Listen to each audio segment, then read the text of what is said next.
Hi everyone, welcome back to the channel where it's all about learning and playing the music we love. I'm Phil, and this video is the next in the series looking at the skills and techniques that make the playing of Mark Knopfler completely unique and recognisable. In over 45 years of listening to and playing the music of Mark Knopfler, I've noticed, as probably you have, that there are some characteristics of the way the great man plays that set his sound apart from anyone else, whether he's playing in a rock, acoustic, Strat, Les Paul, folk or any other style you care to mention. One thing is certain, you can always recognise the MK sound, and this is, of course, down to what he does with his fingers on the strings. So without further ado, let's dive in. Come with me.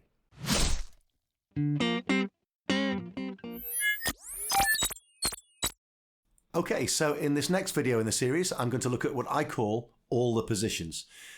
You'll hear this technique used all over Mark Knopfler's music. In a second, I'm going to use my favourite example, which is the introduction to Telegraph Road.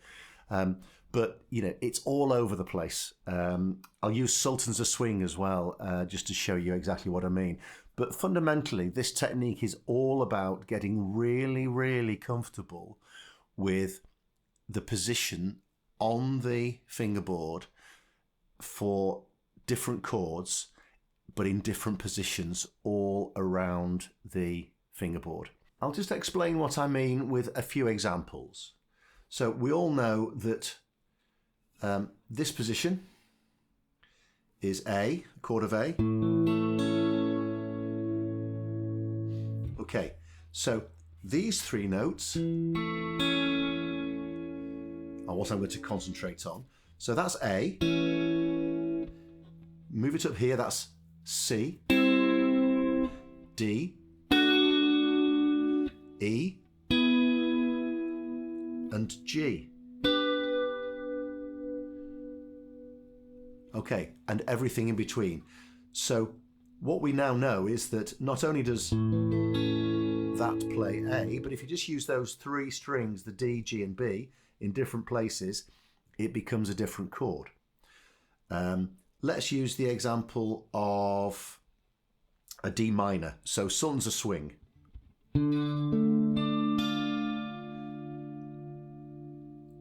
That's a D minor. This is also a minor shape. That's used a lot in MK's music.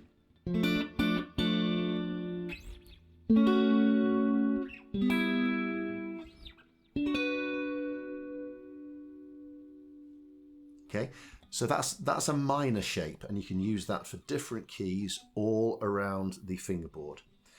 Sticking with D minor, this is a minor key.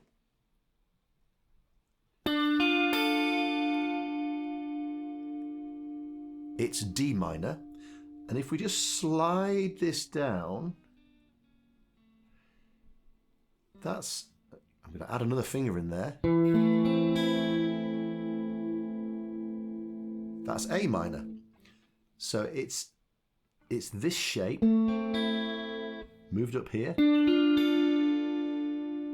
turns it into a D minor. There, it's a G minor.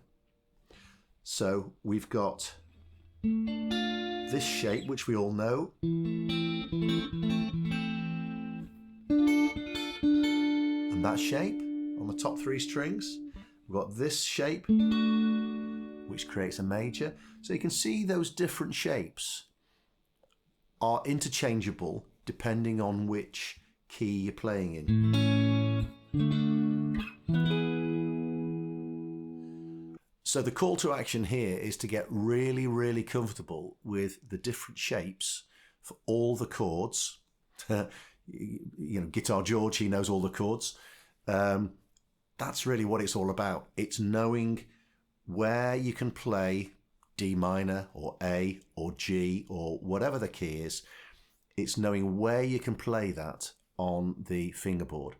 And using Sultans as an example, just in the very, very beginning of the album version and live versions. Okay, he starts on that 5th fret barred position, which looks like an A minor. Let me go to the neck. Okay, so... And then what he does with really all of his music, he works around those chord shapes. So using that D minor as an example.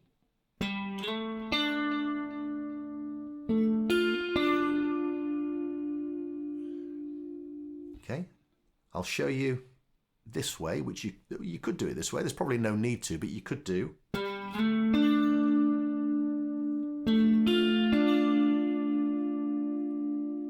And look at where we are.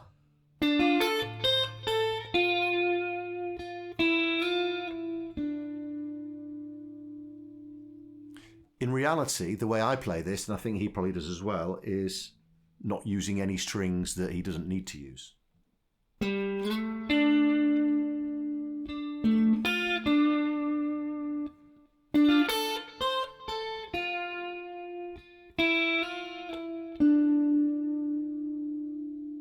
Okay, so we start off with that A minor style, and then we go to here, taking one of the fingers off the strings.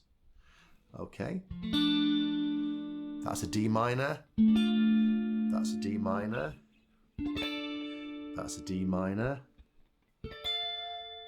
and that's a D minor.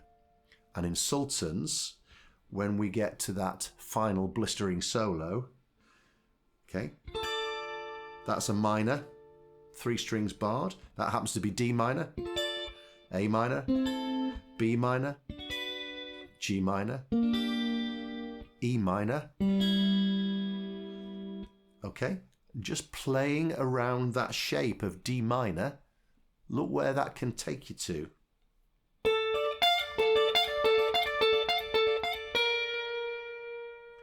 Okay, that's B flat. So that shape is the same shape that you'd play a D, but it just so happens that the shape is made up here.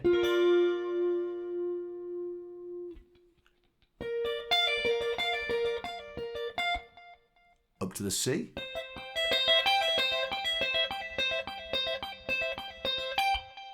Okay, so I'll use Telegraph Road as a brilliant example because the intro to Telegraph Road actually uses multiple positions for 2 chords, G and D, but sliding up the fingerboard to make that iconic introduction.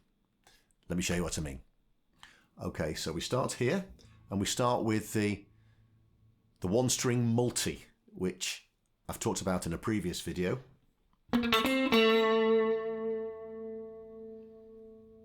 So we're all familiar with that. And then I think he starts with some open strings, these 2 D and G.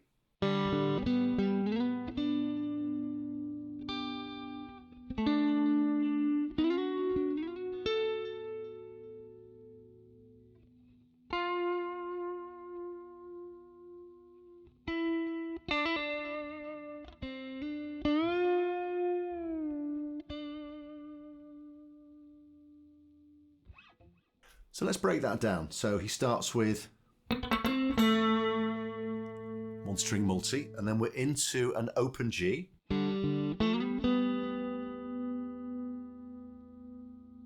Those 2 strings.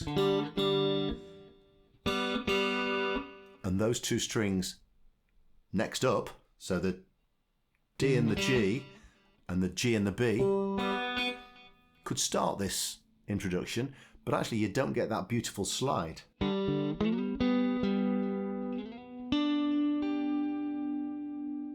So you've got 3 positions of G there. You've got an open,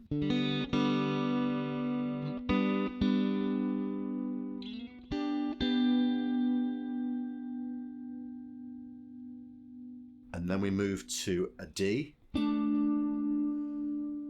just using those 2 strings.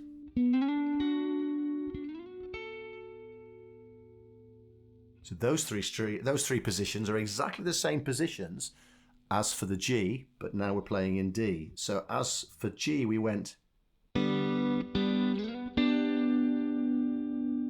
For D, we go.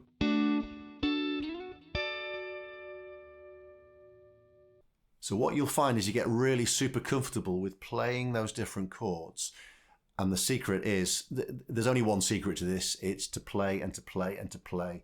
The point of that really is that if you really, really tune your ears at the same time as learning the different positions for the chords, like in Sultans, like in Telegraph Road, you'll find that it's quicker to pick up on what MK and others are doing, but I think you'll get a lot more out of your playing as well. Okay, well, that's it for this video. Hope you got something out of it that you can use in your playing. So until next time, look out for the next one in the series. Bye for now.